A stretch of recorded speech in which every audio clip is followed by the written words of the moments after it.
I had just walked into the nightmare I never wanted. The HOA president hacked into our Wi-Fi and then fined us $500 a day because my 16-year-old son dared to lock her out. Her excuse? She called it a security audit to protect the neighborhood. The only thing stolen that day wasn't data. It was my patience not to knock her teeth out. But let me back up. The mower's blade shrieked. It was a victorious sound, man against nature. I was winning, the grass was losing, clean, simple. I drove the machine along my driveway's edge, carving a perfect border. My yard, my rules. That's what owning a home was supposed to mean, a slice of earth you controlled. Cut how you wanted, when you wanted. I wiped sweat off my forehead with a dirty glove and grinned. Saturday was going just fine. You're a quarter inch too low. The voice cut through the motor's roar like ice. I didn't have to turn. I knew that tone, the kind of voice that could sour milk from 50 feet. I killed the engine. The sudden silence was deafening. Slowly, I turned, and there she stood. Karen Grayson, queen of the Ridgeview Oaks HOA. Arms folded, clipboard in hand like it was a royal staff. Her beige pantsuit radiated disappointment. Her helmet hair dared the wind to even try. "Excuse me?" I asked, though I'd heard every word. Sometimes you need people to repeat their nonsense. "Your lawn," she said, tapping her pen. "Article 4, Section B, Paragraph 3. Height must be between 2 and 3 inches. Your deck is too low. It's unsightly." I looked down. My grass was green. Cut. Grass. I looked back. "It's my lawn, Karen. I'll cut it how I want." Heat crawled up my neck. I don't go looking for fights, but I don't walk away from them either. Her smile was reptilian. "It is your lawn, but it's my neighborhood, and while it's here, it follows community standards." She checked her clipboard. "That's your verbal warning. Next one is $50. A fine. For mowing my own lawn." My voice rose. "You've got to be kidding. I never joke about property values, Mark." She said my name like it tasted rotten. The screen door creaked. Tara, my wife, stepped onto the porch with iced tea in hand. Calm in her eyes, worry in her stance. She's my anchor, steady, steel. When needed. She can cool me or ignite me. Today, she was cooling. "Everything okay out here?" she asked, looking between us. Karen's voice shifted sweet, like poisoned syrup. "Just reminding Mark of the landscaping guidelines. We wouldn't want things looking untidy." She glared at my yard. I clenched my fists. "You know, Karen, there are plenty of untidy things around here, starting with your personality." Her fake smile snapped. "That's a $100 fine for harassment?" Scribble, scribble. "You can't do that," I shouted. "Oh, I can." She ripped the paper free. "You'll get the violation in the mail. Enjoy your day." She turned sharply, beige suit marching. Away like a villain. I stood fuming, my mower silent, my perfect cut mocking me, $150 in fines for mowing my lawn. This wasn't grass. This was control. Tara touched my arm. "Breathe. She's not worth it." "It's not her," I muttered. "It's the principal." "I know," she said, "but yelling won't fix it." She was right, but my stubbornness is iron. I looked at the paper in my hand. It wasn't a warning. It was a war declaration. I didn't know then, but this was just the first shot. The real fight hadn't even started. Karen had chosen the wrong family. And before it ended, it would get ugly.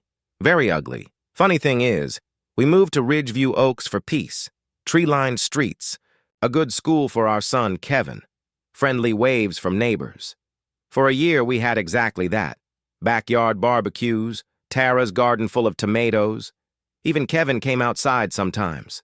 It was suburban paradise. Then came the election. The old HOA president, Mr. Henderson, retired to Florida.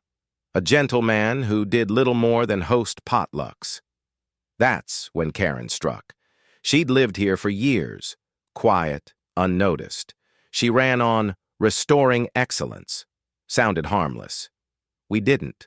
Bother showing up. Busy lives. Big mistake. Karen won. Overnight, the rules changed. Emails flooded in. Trash cans had to be a certain shade of brown. Holiday lights, 10 days max. Mailboxes, polished weekly. Madness. At first, people joked about her power trip. Then came Fred, my neighbor. Quirky, harmless, proud of his 200 garden gnomes. They fished, played cards, even dressed as Elvis. It was his joy.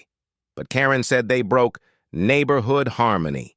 Notice issued, remove them or pay. She can't take my gnomes, Mark, Fred pleaded, letter shaking in his hand. Norman and Net have been together 15 years. I helped him fight. We went to the meeting, beige walls, hard chairs, Karen up front, flanked by 2 zombie board members. She ran it like a tyrant. Fred begged. She stared with dead eyes. Rules are rules. Next. Fred was crushed. He moved the gnomes to his backyard behind a tall fence, but Karen wasn't finished. New rule, fences max 5 feet. Fred's was 6. He tore it down. It was a slow, calculated war. Breaking people, piece by piece, feeding on frustration. Her power grew. Anyone who resisted, even slightly, was targeted. Rusty basketball hoops fined. Wind chimes labeled noise. She built her kingdom. HOA laws her weapons. Dues raised 30%. Her war chest. Tara and I kept our heads low. Approved trim paint, correct trash can, playing along. We loved our home. We weren't giving it up. We thought rule following would keep her away. That was mistake number 2. With people like Karen, it's never about rules. It's about power. Our quiet defiance enraged her. My refusal to cut grass her way wasn't landscaping. It was rebellion. Standing on my lawn, I told her, this land is mine, not hers. Looking back, I realize how naive I was. I thought Karen was just a petty dictator, armed with fines and paperwork. I believed the worst she could do was nickel and dime us into bankruptcy or pressure us out of the neighborhood. I thought this battle would be about lawnmowers and paint colors. I didn't understand that her little empire was rooted in something darker, more dangerous than any bylaw. The fight over my grass? That was only the opening act. The real war hadn't even begun, and it was going to unfold on a battlefield. I hadn't even imagined. It kicked off a week later, not on my lawn, but in my living room. Friday night, family movie night, our tradition. Tara made stovetop popcorn, the real deal. I picked the film, some old-school action flick, full of explosions and cheesy one-liners. Kevin, my 16-year-old, dropped between us on the couch. Forcing a teenager to spend the night with his parents is a victory in itself, so I was enjoying it while it lasted. I pressed play, the opening credits rolled, and froze. The dreaded spinning wheel appeared. Buffering. Huh? I muttered, jabbing the remote. Internet's been crawling all week, Kevin said without glancing up from his phone. For him, slow Wi-Fi is basically blasphemy. The kid lives in code, built his own PC, writes apps, speaks in acronyms that sound like gibberish to me. A lagging connection to him is like gravity glitching. I reset the router. Same problem. Movie ran 30 seconds. Froze again. The spinning wheel mocked us. That's it, I groaned, tossing the remote. Movie. Night's dead. Thanks, Internet. Let me check, Kevin said, pocketing his phone. This wasn't about missing a movie anymore. It was a technical puzzle. And Kevin loves puzzles. He vanished into his room, his command center.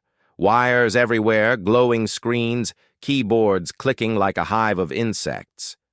Tara and I sat in silence. 20 minutes later, Kevin reappeared with a look I'd never seen before. Part confusion, part fury.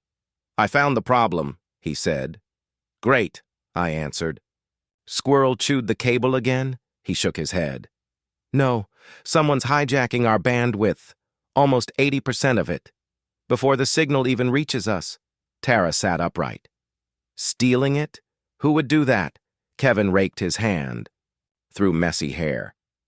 It's coming from a central hub, physically close. I traced it. It's bouncing straight to a device in the clubhouse. Cold dread hit me. The clubhouse. Karen's fortress. The HOA, I said slowly. They're stealing our internet. It sounded insane, like spy movie nonsense, but Kevin nodded. They've built some kind of shadow network, pulling a little from every resident, but for some reason they're draining us the hardest. Like they opened a fire hose on our connection. It all fit. The timing, the sudden lag right after the lawn fight. This wasn't random. This was Karen. She couldn't crush me with fines, so she crawled into my router. It was spiteful. It was brilliant. She'd found a way to invade my home, steal my peace, and leave no proof. Who would believe the HOA president was a digital thief? Kevin's eyes narrowed. This wasn't a puzzle anymore. This was personal. Can you stop it? I asked. A grin spread across his face. The same grin I'd seen before he demolished impossible. Game levels. I can do better. I can lock them out forever. Do it, I snapped. No more lying low. She'd brought the war into my living room. Messed with my family. This wasn't about grass anymore. This was a line in the sand. Tara gave me a look. Steady, serious. She knew the risk. She also knew me. She gave one sharp nod. Lock it down, Kevin. Back to the command center he went. The clacking of his keyboard was different now. Not a game. A weapon being forged. Minutes later, he called out, "Done. They're gone. New firewall, 32-character encryption. Karen's not getting back in." Relief hit me like a wave. Across the street, meanwhile, Karen jabbed at her iPad. Instead of her green security dashboard, a blood-red alert screamed, "Viper pipeline disconnected. Source node compromised." The color drained from her face. For the first time, the queen looked rattled. We'd hit her back. We'd won a round. But as I sat in the quiet, a knot tightened in my stomach. A woman like her wouldn't walk away. She'd come back swinging harder. Peace lasted 17 hours. At 7:15 the next morning, she stormed onto our lawn, the beige suit replaced with a blinding pink blouse, router in one hand, phone in the other. "Changing your Wi-Fi password without HOA approval is illegal," she shrieked.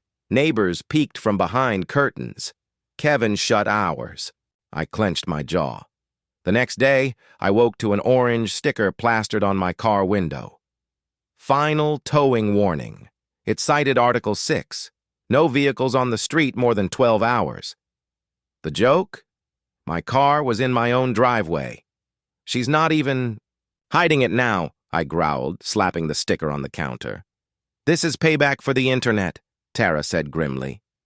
"Of course it is," I muttered. She probably couldn't binge-watch her evil soap operas last night.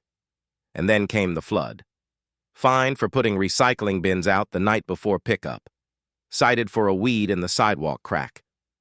And finally, the Wi-Fi notice. An official violation for operating a hostile, unapproved wireless network. "Hostile Wi-Fi?" I read aloud, incredulous. "What am I supposed to do, beam angry thoughts at her?"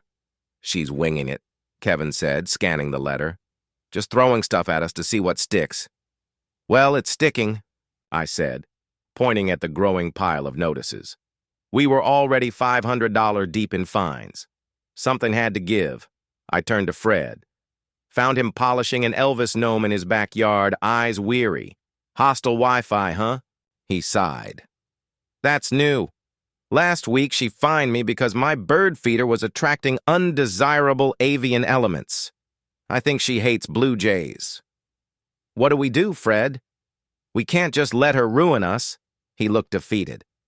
"We don't." "Some tried. She buried them in legal fees. HOA lawyers on retainer, paid with our dues. All we've got is us." Seeing him so beaten down lit a fire in me. "That's what Karen did. broke good people until they feared their own bird feeders. I marched straight to the clubhouse. She was micromanaging petunia planting. Only HOA approved pink, of course. She spotted me, her face instantly hard. "Mark," she said flatly. "If this is about the towing notice, your vehicle violated policy." My car was in my driveway, Karen, and you know it. Just like the weed, the bins, and this nonsense about Wi-Fi. "This is harassment," she laughed. Sharp, ugly. "Harassment? No. I call it enforcing community standards. Standards you agreed to when you signed your deed. Don't like it?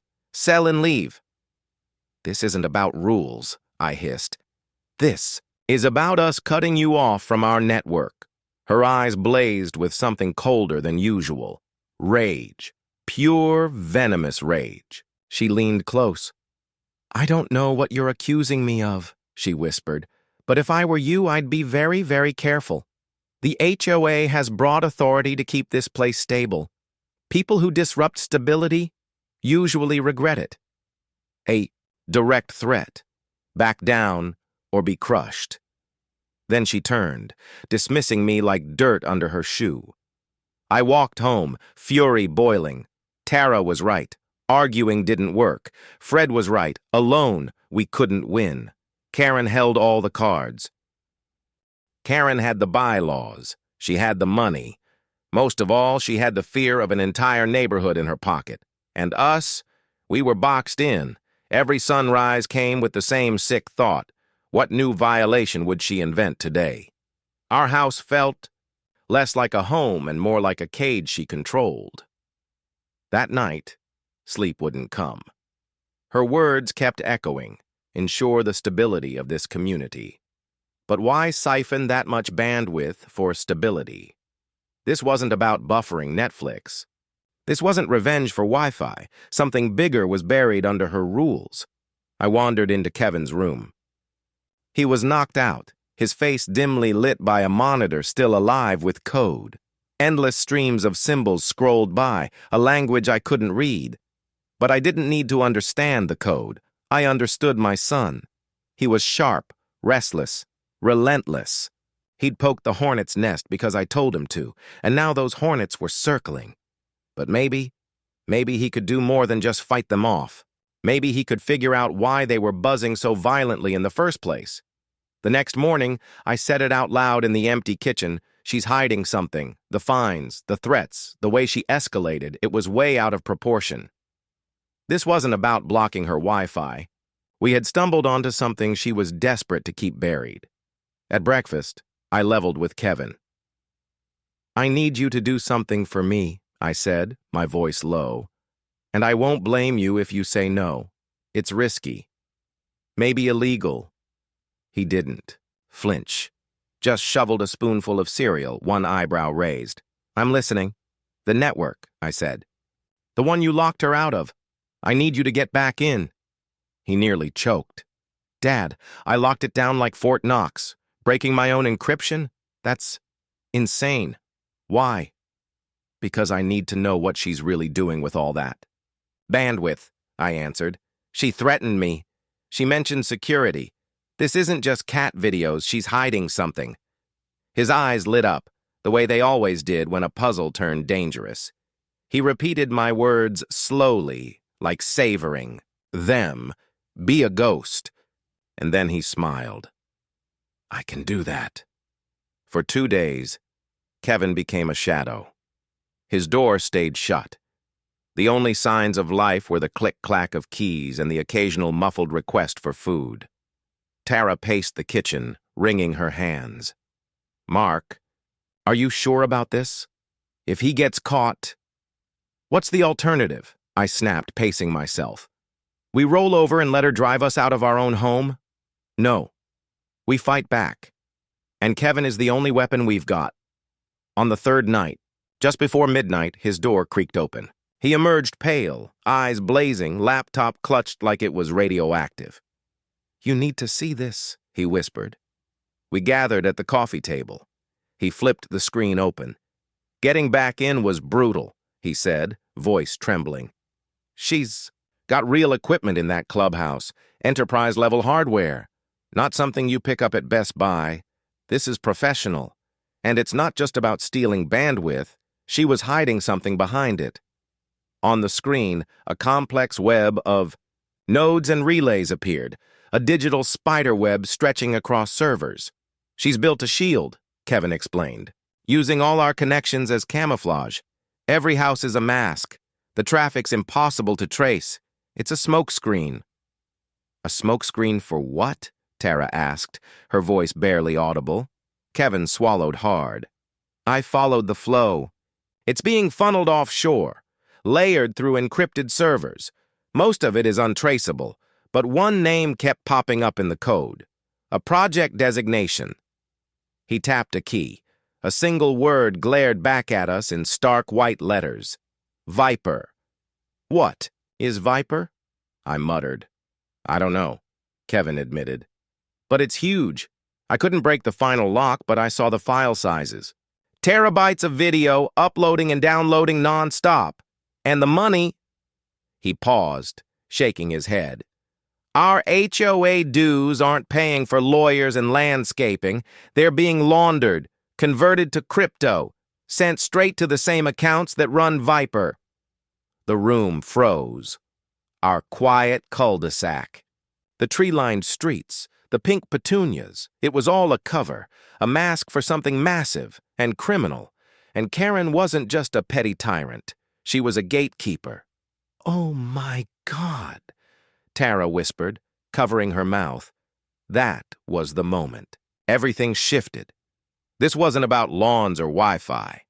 We'd stumbled into the jaws of something monstrous. And its name was Viper.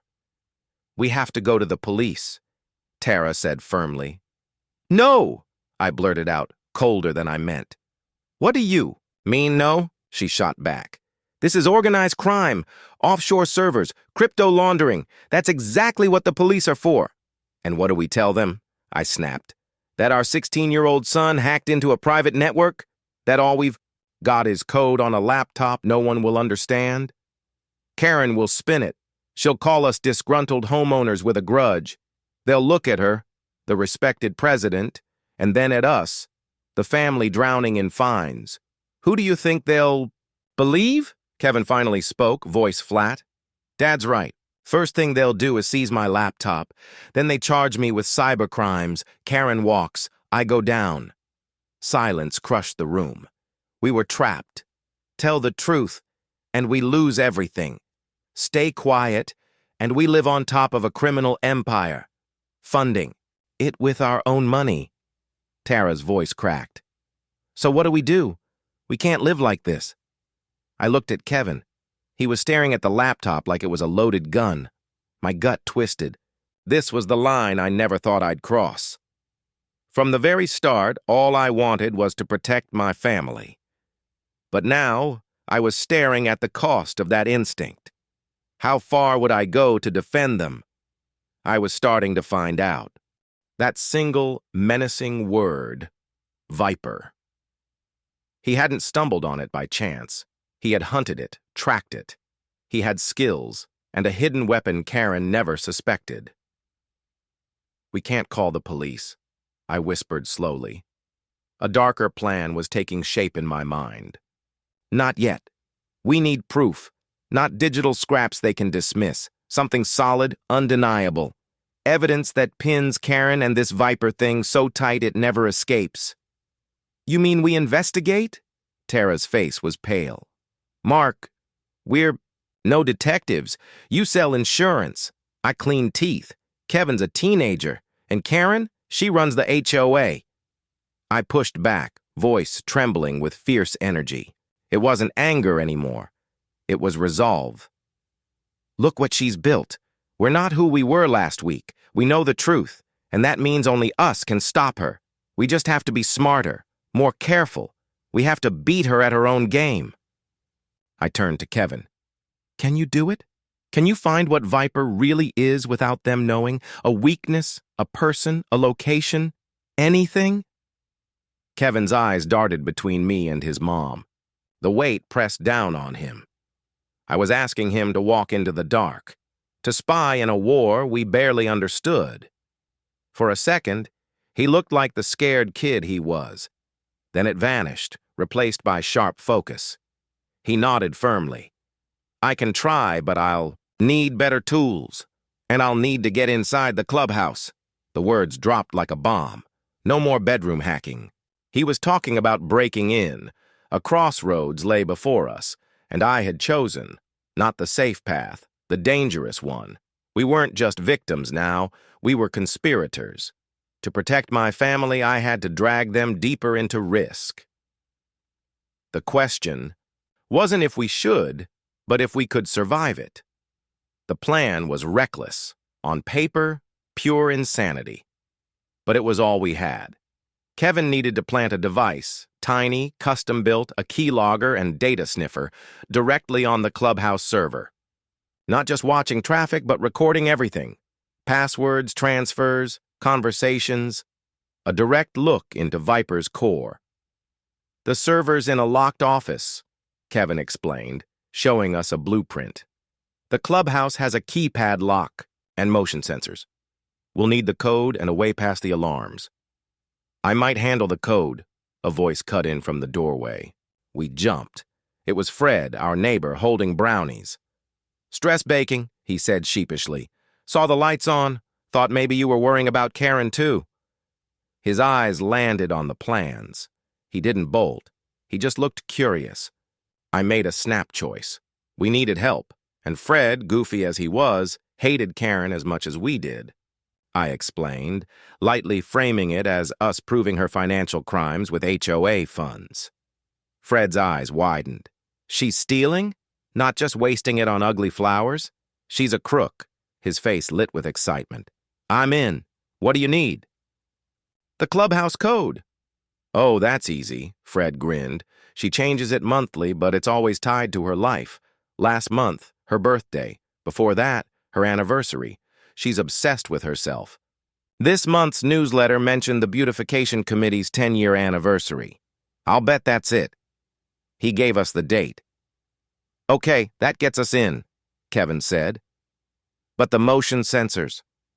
That's me, I answered. I used to install security systems. Most have blind spots, right under the sensor itself. If we map them, we can move like statues. The mission was Thursday night, during the school board meeting Karen always attended. For 2 days, our house became a war room.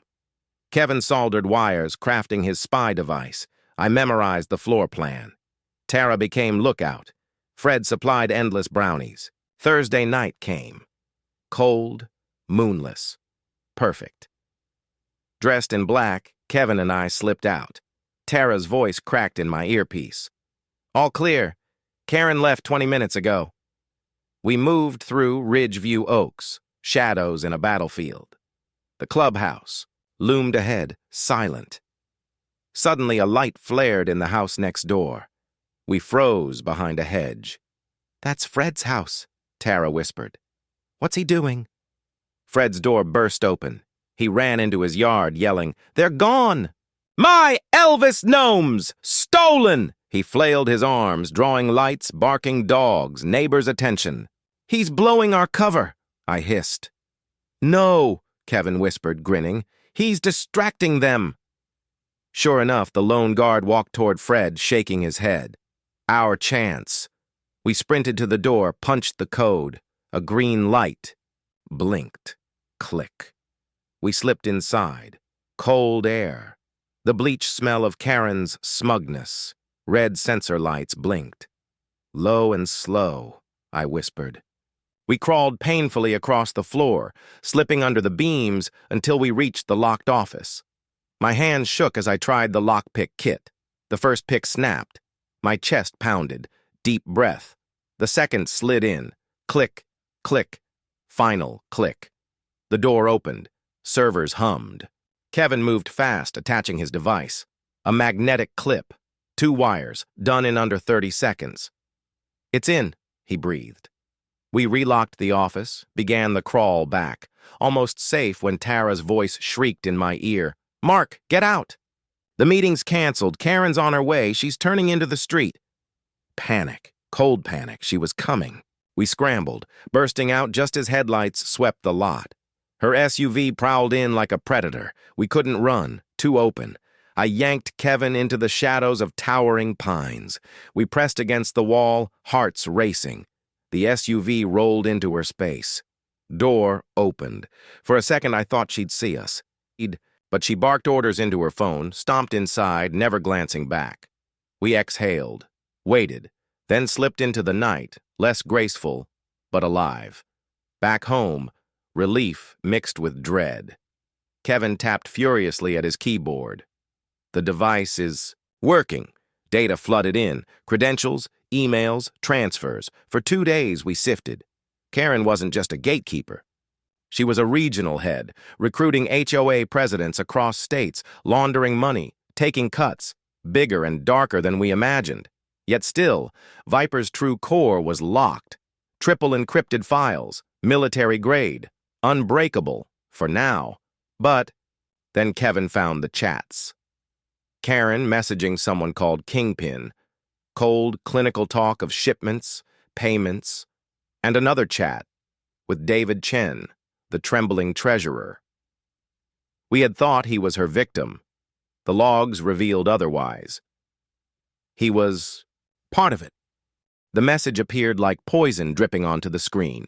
From Miami, upload stable. Your paranoid friend Mark and his hacker kid? Quiet, too quiet. My warnings worked. They're scared. They'll fall in line. Ice flooded my veins. Fred's distraction with his stolen gnomes, David had known. He called it the distraction. He called me paranoid friend Mark. That trembling treasurer wasn't weak at all. He was part of it. Her second in command. But Kevin dug deeper. Chat logs between David and Kingpin. Plans for a physical handoff. Hard drives too dangerous to send online. Kingpin.